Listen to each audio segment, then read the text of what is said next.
As you guys surely know, Marvel Rivals has been killing it, and Overwatch 2 has been essentially doing the opposite, killing itself, if anything. Even just taking a brief look at analytics over on SteamDB, we can see Overwatch 2 with a 23% rating and 35k in-game as of recording. In comparison to Rivals, 79% rating and 150k in-game as of recording. Rivals is a game that I am thoroughly enjoying, but of course it does have its own problems. It's not a perfect game. Regardless, it's doing significantly better than Overwatch 2. And given Overwatch 2's own struggles on top of Rivals' massive success, it seems like Blizzard is getting increasingly desperate. You see, for years now, Blizzard has been attempting to appeal to the modern audience types, and it looks like Blizzard is starting to have some big regrets about that. It's really interesting because with Overwatch 1, they did have some attractive characters in-game, but the modern audience types they were trying to cater to ended up complaining about that. For example, all the way back in 2016, Blizzard had this victory pose going on with Tracer, but certain types of individuals, you know the type, began to complain about this, saying it's problematic, that she's overly sexualized, you know, all that sort of really, I'm offended about everything sort of rhetoric. And so ultimately, Blizzard decided to capitulate to those people and remove that victory pose. We'll talk much more about how Blizzard is starting to regret having catered to those sort of people for years. Before we do, a message about a game that embraces its attractive characters that I think you guys will appreciate. Big thanks to GIRLS FRONTLINE to Exilium for sponsoring this video. GIRLS FRONTLINE to Exilium is a popular 3D strategy RPG for both PC and mobile. In-game, you'll collect various units called dolls to deploy in combat. The dolls have a wide variety of weapons that you can pair with them and freely customize with various attachments. There's also an affinity system where you can present gifts to your favorite dolls, leading to exclusive rewards, such as doll-specific weapon skins and attachment skins. Plus the fan-favorite dormitory, which allows players to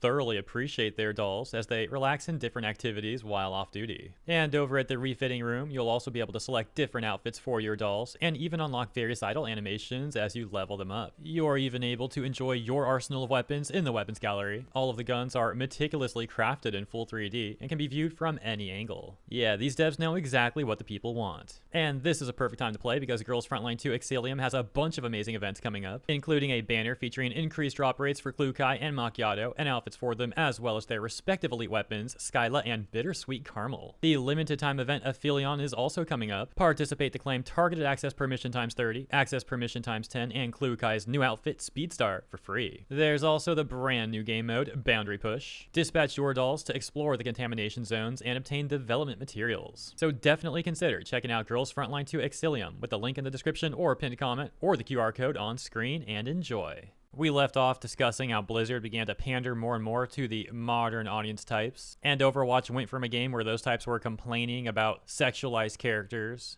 to a game where posts like this were prevalent, fast forwarding now to 2022. On the Blizzard forums, this post, for example, reading, "Is Overwatch the only game with non-sexualized female characters?"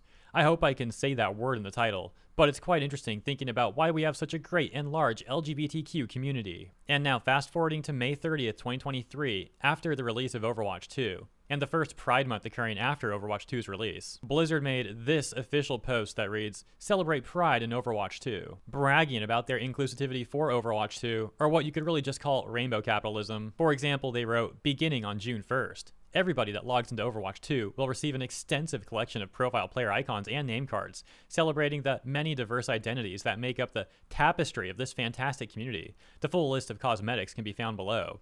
Name cards allow you to choose how you identify within the game, and you'll notice specific ones dedicated to some of our LGBTQ+ heroes. You'll find a lesbian card for Tracer, a gay card for Soldier 76, a pansexual card for Lifeweaver, as well as a bisexual card for Baptist and a lesbian card for Farah. For years, players have speculated on the sexual orientations of Baptist and Farah, and we are thrilled to not only include them in these Pride cosmetics, but also publish a brand new short story focusing on their identities, each other, and themselves." And once again, fast forwarding, that takes us to just about a week ago, when we saw headlines going around talking about Overwatch 2 launching another collab with Sserafim. For example, Pirate Nation captioning the news saying, "Overwatch 2 is getting its Korean devs to spruce up its female characters, obviously because of Marvel Rivals." We can see a response from Madam Savvy saying, "Let me help you out, Overwatch.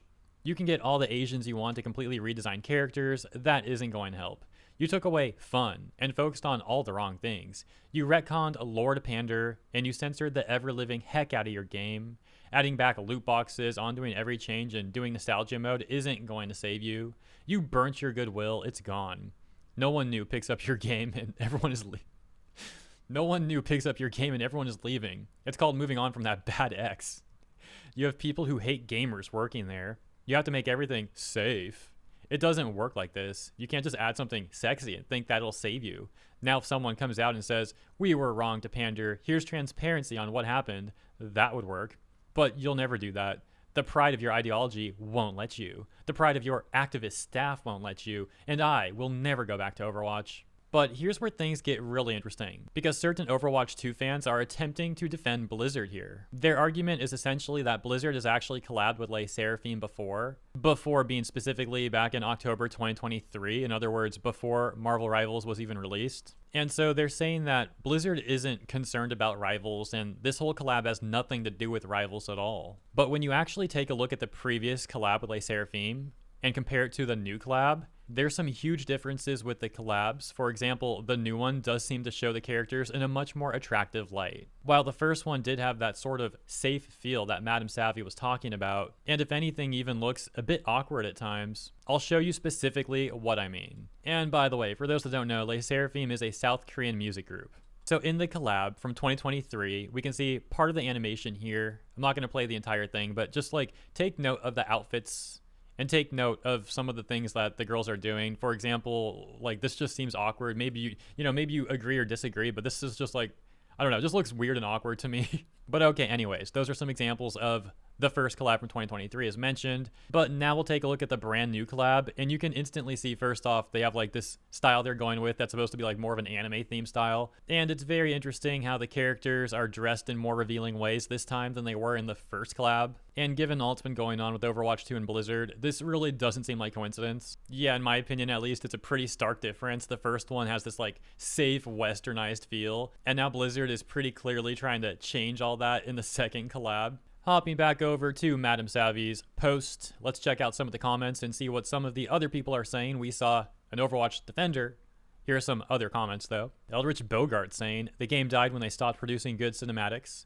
It was the canary to let us know that they thought they were able to coast on player goodwill and change the game any way they please, and the players would still support it. Steven saying, and this is why I love competition. Free markets mean the consumer wins. Darth Vader saying, I used to love playing Overwatch back in the day. I had gold weapons for D.Va, Reaper, and McCree. Mark XZ saying, still remember they add DI stats to every character, and every one of them have to be marginalized in one way. It is stupid. Aaron Darklord saying they literally have to contract good designs out to another continent because there's probably no one in their office who's physically and psychologically capable of drawing them if asked to, and they'd get months of tantrums and malicious complaints. Brimstone saying, they also flat out lied to players. The PvE feature was scrapped and was a big part of the game going forward. It was just scrapped. And the last one we'll take a look at is this one from LC that reads, as someone who sunk hours and hours into Overwatch and even spent a good amount of time on Overwatch 2, I agree. I won't be going back. So let me know what you think. Do you think Blizzard can possibly recover goodwill? Of course, they might be concerned if they start undoing some of the stuff they've been doing for years that they might upset the modern audience types that are still left. Sounds like they've got themselves in quite a mess. But yeah, let me know what you think about that, if you think Blizzard can fix all this somehow or not. As always, thank you for tuning in. If you enjoyed my coverage, please consider liking and or subscribing to the channel. Appreciate ya. Have a great weekend, and I'll see you in the next one.